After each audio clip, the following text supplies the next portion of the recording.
From the Cronkite studios in downtown Phoenix, this is Cronkite News. Just days after a terrorist attack in which a truck was used to kill pedestrians in New York, truck drivers in Arizona are taking a stand against terrorism. Plus, police officers are looking at new ways to investigate police officers. A look at the discussion on the use of force tonight. And 2 months after the USS John McCain collision that killed 10 sailors, admirals at the Pentagon discussed the preventability of the accident and service member safety. Cronkite News starts now. Good evening and welcome to Cronkite News on Arizona PBS. I'm Lysandra Marquez. And I'm Blakely McHugh. Thank you for joining us. The Arizona Trucking Association is taking steps to prevent terrorist attacks. In the latest terror attack on U.S. soil just days ago, a truck was used to run down people on a bike path in New York City, killing 8. Since 2010, Al-Qaeda has told followers to use vehicles as weapons, and trucks have been used in more than 12 deadly attacks around the world. Cronkite News reporter Holly Bernstein is live in Phoenix. Holly, what steps are being taken to prevent these kind of attacks? The Arizona Trucking Association is training its employees to prevent possible terrorist attacks. What it comes down to is situational awareness and security awareness. It's a big concern for Tony Bradley, CEO of the Arizona Trucking Association, after 8 people were killed and more were injured Tuesday when 29-year-old Sayfulo Saipov drove down a bicycle path near the World Trade Center in New York in a rented pickup truck.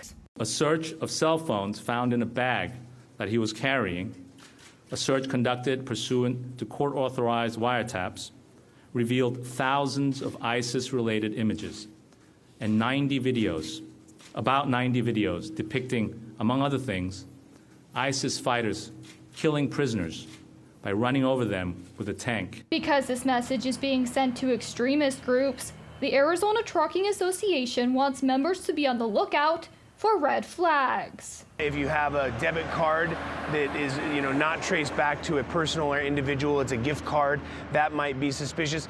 Frankly, just nervousness. If somebody showing up is looking to do a criminal act, they may act nervous. Back in May, the Transportation Security Administration sent a memo to help prevent vehicle terror attacks. Some of the recommendations: keeping traffic away from parades and outdoor events with barriers, using large trucks as barriers to keep people safe at events, and reporting anything that raises concern. If you see suspicious behavior, whether or not you know what that behavior is, say something to law enforcement. You'd be much better off to report something suspicious to law enforcement and have nothing happen than to not report it and have something happen. The Diversity Visa, a lesser-known immigration program, is now in the spotlight after Monday's terrorist attack in New York City. The attacker, an immigrant from Uzbekistan, was a recipient of the program, which was enacted in 1990 by President George H.W. Bush. Also known as the Diversity Visa Lottery Program, this brings more immigrants from countries that don't typically see a lot of their citizens coming to the United States. Some countries involved in the program include Egypt, Uzbekistan, and Ethiopia. 50,000 people are chosen randomly each year. In response to the deadliest attack in New York since 9/11 earlier this week, President Trump tweeted, quote, "The terrorists came into our country through what is called the Diversity Visa Lottery Program, a Chuck Schumer beauty. I want merit-based." Democratic New York Senator Schumer was one of 31 co-signers on the original bill. Local Phoenix immigration attorney Ruben Reyes says politicizing this tragedy is not going to fix the problem. In terms of extreme vetting, there is no perfect system. Humans are imperfect beings, and we live in an imperfect political system. Obviously, this one person should be dealt with, but to say that he represents all Uzbeks or all diversity visa goes against, I think, the ideals of this country. President Trump also tweeted today that he is calling on Congress to terminate the program so there is a system that is merit-based after he said diversity visa recipients are not, quote, the country's finest. In the Broadcast Center, Courtney Malley, Cronkite News. A Cronkite News investigation shows that more than 5,000 juvenile immigration cases were heard in Arizona between 2005 and this past July. Most of them children and teens fleeing violence in Central America. Many of these minors were alone when they were taken into custody along the Arizona border, and they often have no lawyer to represent them. For the full investigative report on unaccompanied minors in immigration courts, go to cronkitenews.azpbs.org. Police officers from across the country are in Mesa today, analyzing the use of force in their departments. Reporter Sydney Eisenberg shows us how they're looking at real-life examples to improve policing.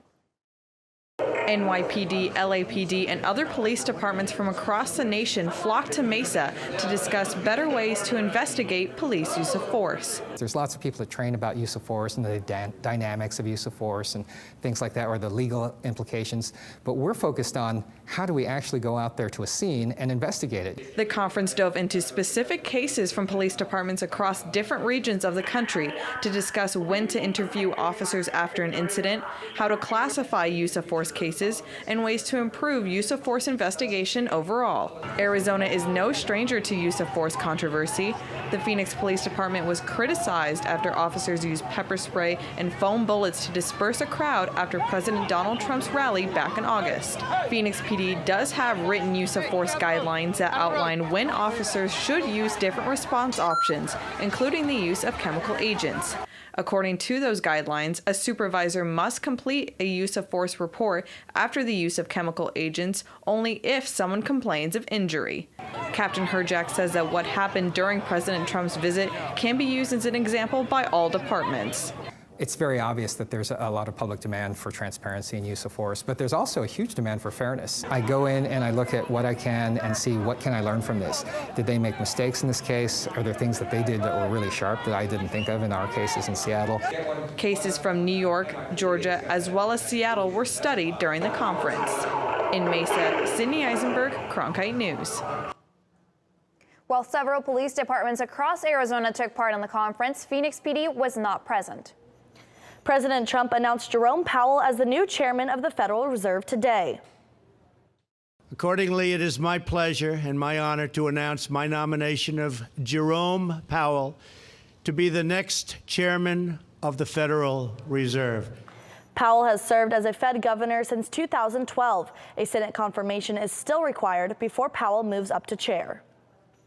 Earlier today, House Republicans unveiled their plan that would overhaul the tax code. The Tax Cuts and Jobs Act will preserve the popular 401k retirement account, lowers rates for many individual households while trimming deductions for state and local taxes.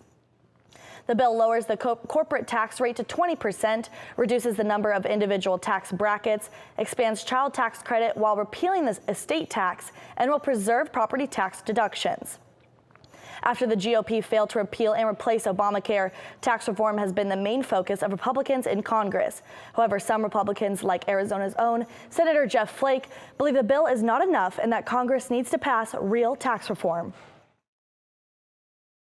It's important that tax reform comes as well. We've been hearing a lot about cuts, cuts, cuts. If we are going to do cuts, cuts, cuts, we have got to do wholesale reform. Senator Jeff Flake called for a tax environment that will allow the U.S. to compete globally and says the codes as they stand now have many loopholes that need to be closed. Leaders from the White Mountain Apache Tribe of Arizona are in Washington today to renew their pitch for a project that would ensure safe drinking water on tribal land. Cronkite News reporter Fraser Allen Best was there for the hearing this morning. It's just 17 words on paper, but to Casey Velasquez, it represents a dream he has for his tribe. One day, I like to see a young kid turn on the faucet from their kitchen and drink clean water. That hope brought Velasquez to Washington today to talk about the water project his tribe needs to replace its current water supply, which is tainted with naturally occurring arsenic. The project has been underway for 7 years, but for it to continue, the tribe needs a slight tweak to the law. Though the hearing is only to clarify a small change in funding, it's an important opportunity for the tribe to reiterate the importance of the new water system. The tribe wants clarification that federal funds for the project can be used to cover new unforeseen repair costs. These costs arose when the dam central to the water project developed cracks. Velasquez assured members of the House Natural Resources Committee that the change would be revenue neutral. This is not the first time the tribe has asked for the change, but Velasquez is determined to see the project through. I'm very optimistic at this time, and that's where unity is important, where we're working very hard with the state of Arizona the federal government, the Bureau of Reclamation, White Mountain Apache Tribe, the counties, and particularly coming here and testifying is very imperative also. In Washington, Fraser Allen Best, Cronkite News. An identical bill passed the Senate in the last Congress, only to die in a House committee. The bill under consideration now has already passed the Senate, where it was sponsored by Arizona Senators John McCain and Jeff Flake. Phoenix and Avondale reached a deal that will allow Phoenix to store excess water from the Colorado River in Avondale's underground aquifers to use during a drought. During a shortage, Avondale can use that water, and Phoenix can use an equal amount of Avondale's river water. Avondale could store enough water to serve 7,000 households by the end of next year. 10 sailors died when the USS John S. McCain collided with an oil ship off of Singapore in August. Cronkite News reporter Trevor Fay was at the Pentagon today to hear the findings of the Navy's report on the collision. It's been over 2 months since the USS John S. McCain collided with a Liberian oil tanker in the Strait of Singapore. At a Pentagon press briefing this afternoon, Admiral John Richardson said the collision was avoidable. The causes for the collisions included a failure to plan for safety, a failure to adhere to sound navigational practices, failure to execute basic watchstanding principles. In just one example, Richardson cited Navy rules. Sailors are required to get 6 to 8 hours of sleep every 24 hours. But Richardson admits that lack of sleep was an issue with the sailors on board the USS McCain. Fatigue did play a role in these incidents. In a memorial service at the Pentagon on Monday, Arizona Senator John McCain honored the 10 sailors that lost their lives on board the ship named for his father and grandfather. The senator told the crowd the sailors who died had full claim to the honor of a grateful America. At the briefing this morning, Admiral Richardson closed by accepting responsibility for the incident on behalf of the Navy. We must get this right, and we will. We own this, and we're moving out. At the Pentagon, Trevor Fay, Cronkite News. In response to the collision, Richardson says the Navy is now conducting a comprehensive ready-for-sea assessment for all Japan-based ships. For some high school students, their lessons won't come from inside the classroom today. Students are trading their books for tools. It's Construction Career Day, and students are trying their hand at this industry. Plus, the number of homeless people in Maricopa County has increased over the past 2 years. What organizations are doing in the Valley to help? Next. I'm Judy Woodruff, anchor and managing editor of the PBS NewsHour. The journalists of tomorrow face a fast-changing media landscape, but quality news remains vitally important to our communities, our country, and our world. At ASU's Walter Cronkite School of Journalism and Mass Communication, students learn solid, reliable reporting, holding the powerful accountable, and rebuilding the public's trust. The Cronkite School and Arizona PBS, preparing the next generation for a stronger future of journalism. When a story comes in the morning, we're out the door as fast as we can go. But it's also great to spend more time in communities and produce projects. From the borderlands to the cities, the reservations, and even the state capitol, we want to get to the heart of the matter. When the lights come on in the studio, we know our hard work is about to pay off. We love what we do here at Cronkite News. We're proud to tell the stories of our state.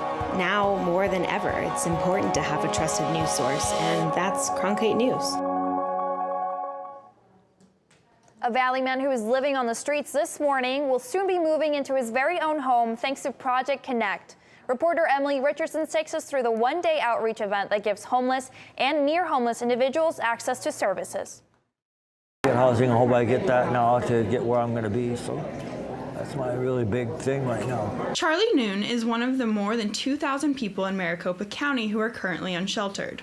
We could possibly get you into a place today. Project Connect includes services such as housing connections, places to shower, get clothes and haircuts, as well as providers who help them get new identification. While Noon and his helping volunteer, Gina Amoroso, waited to hear about his housing, Noon got his vision tested, went to the MVD for a new license, DES to get food stamps, and got his haircut. It'd be awesome to get into a place today, huh? Yeah. Someone can come just like Get my own bed and everything. I don't have to worry about it. Amoroso volunteers here because Project Connect found her housing 2 years ago when she was pregnant, and she considers these people her family. I didn't think you would miss being on the streets, but you gain a family when you are on the streets. And that family never goes away. So when I come to Project Connect, it's almost like I'm home in the way. And right before lunch, Noon found out that he would have a place to live tonight.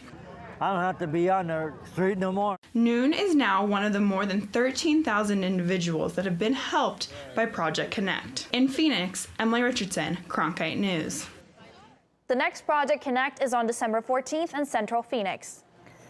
Building homes and offices takes certain skills, and today, students who are interested in those careers were able to see firsthand what it takes to work the backhoe and build walls.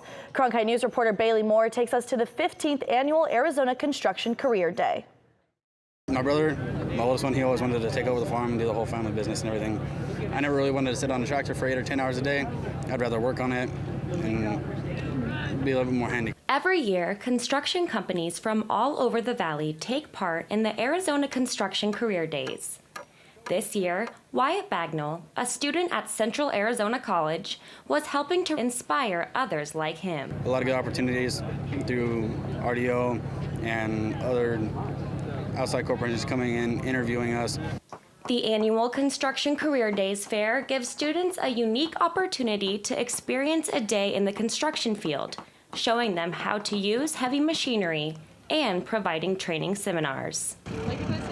The event, hosted by the Association for Construction Career Development, is aimed at recruiting eager and hardworking individuals with or without experience. We are currently looking for people to start from the ground up, and I'm telling them that, like, you'll be out there, you'll be shoveling, but we are also looking to build up our employees. So you may start with shoveling, but they are going to train you to become a plant operator, then to a plant supervisor, and then to a plant manager. This year's event attracted over 34 exhibitors and thousands of students, helping to connect companies with ready workers. They interviewed me on Thursday and said, Monday, pack up your stuff, you're going to Texas. Bagnall will get to be a mechanic on heavy machinery, just what he was hoping for. In Phoenix, Bailey Moore, Cronkite News. The event was put on by the Association for Construction Career Development, which also puts out a career guide for students.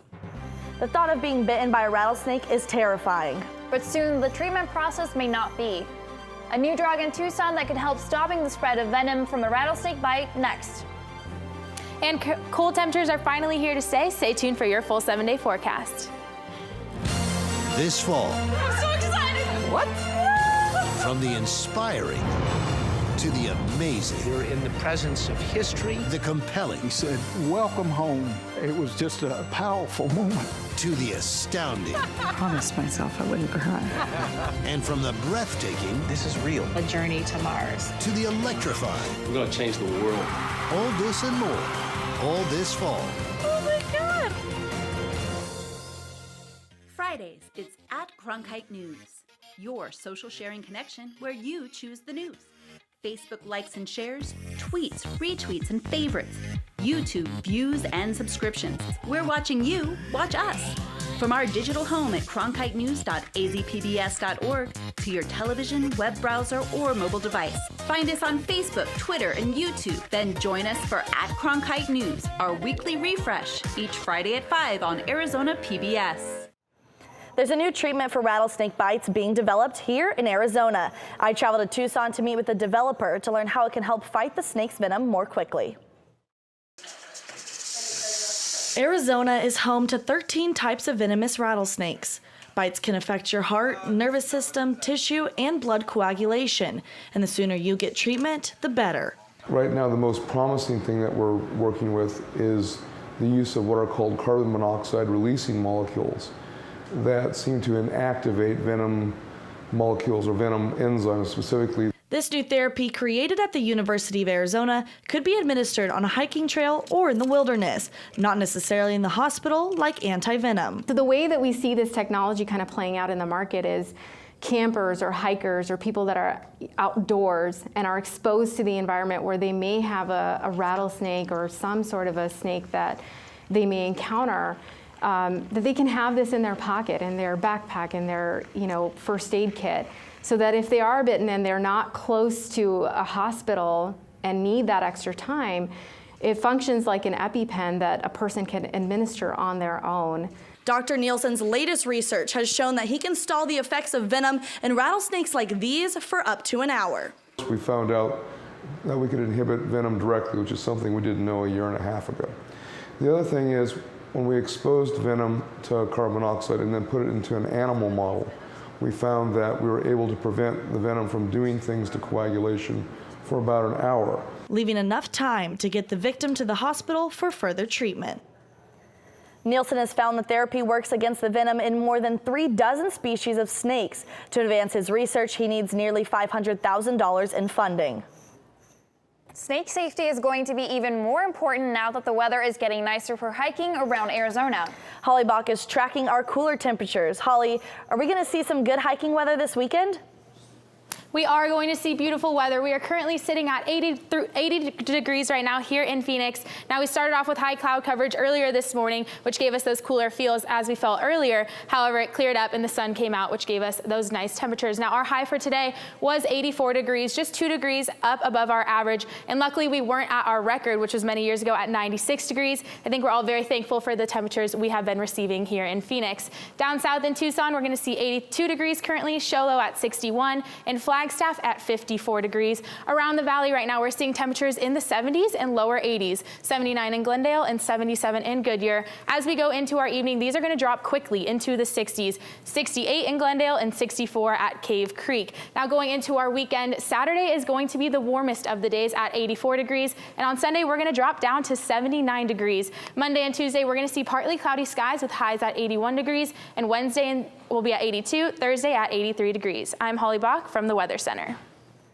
As we're getting ready for the holiday travel season, be sure to bring some extra cash with you when paying for parking at the airport. Daily parking rates in the terminal garages and East Economy lots increased. Uncovered parking at the East Economy lot went from $9 to $12, and the covered went from $11 to $14. And parking in the terminal garages will cost you $1 extra now. It was a night of firsts at the Arizona Sports Hall of Fame. Coming up on Cronkite News, a look back on some of the careers of some legendary athletes and a groundbreaking sports journalist.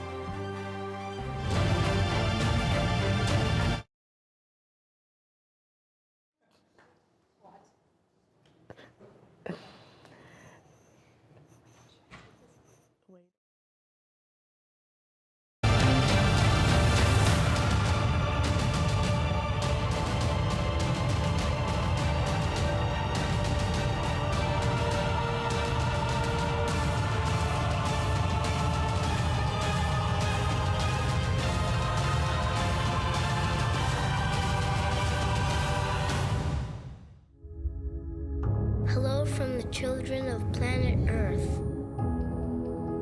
Exploring, it's the lifeblood of the mission.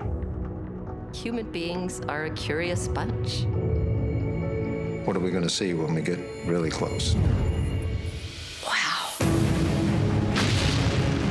Just because an idea is crazy, it's not necessarily wrong. We were on our way. You don't get anywhere until you've tested the limits. That carries an intensity you can't imagine. You could hear people just, whoa. Oh my God, absolutely spectacular. It's a rush. We ask a lot of our heroes. We are at a remarkable moment. We're going farther than any exploration ever has.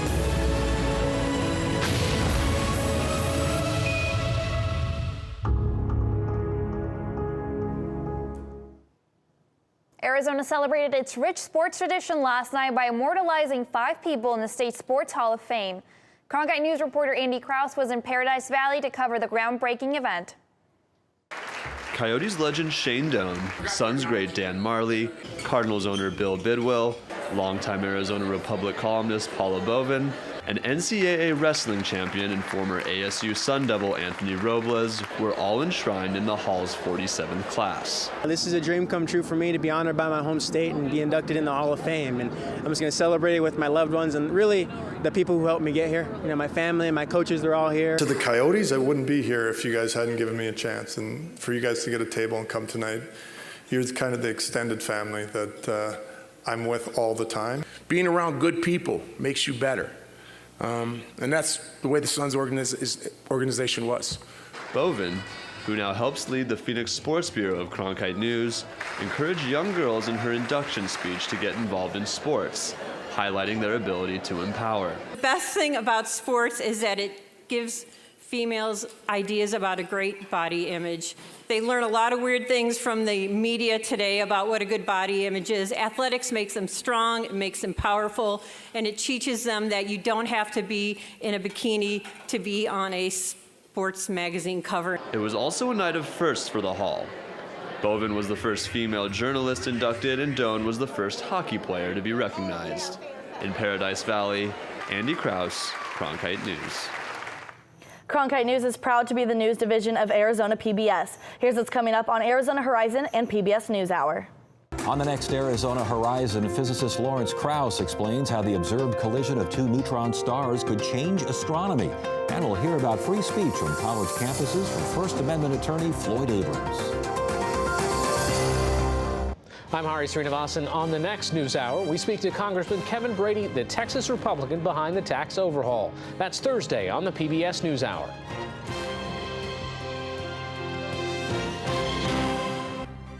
That's it for Cronkite News tonight. Thanks for joining us. For top Arizona stories anytime, go to cronkitenews.azpbs.org.